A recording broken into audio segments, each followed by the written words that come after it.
Good morning. As we come on the air this morning, the stunning events of last evening, the attempted assassination of former President Donald Trump at a political rally in Butler, Pennsylvania, have shaken, angered, and scared many Americans.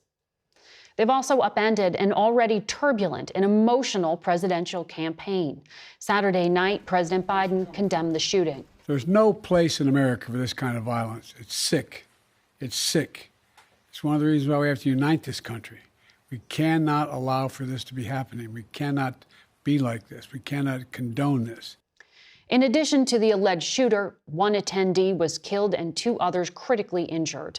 And we will try to get answers to the many questions we have about security for the former president, as well as the motive of the 20-year-old shooter.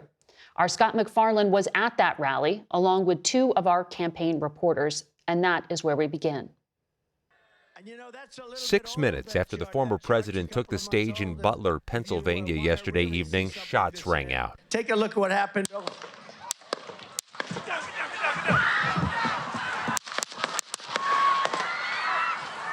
Former president was quickly rushed off the stage by his Secret Service detail, blood clearly visible on his face.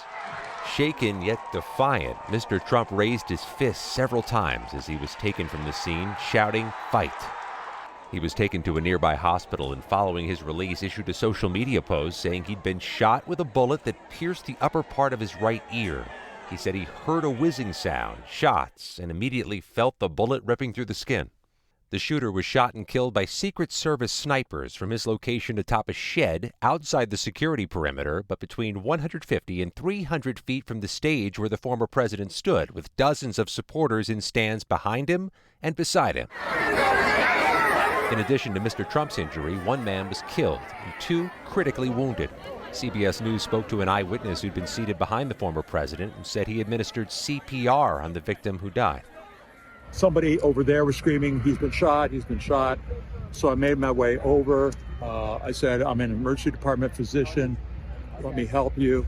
The guy had spun around, was jammed between the benches. He had a headshot here. There was lots of blood, and he had brain matter there. Law enforcement has identified the shooter as 20-year-old Thomas Matthew Crooks of nearby Bethel Park, Pennsylvania, seen here accepting his high school diploma in 2022. One attendee told the BBC that he'd seen the man and notified law enforcement on the scene prior to the shooting.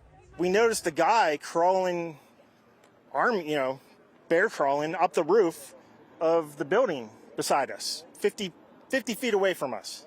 So we're standing there, we're pointing at the guy crawling up the roof. We could clearly see him with a rifle, absolutely. We're pointing at him.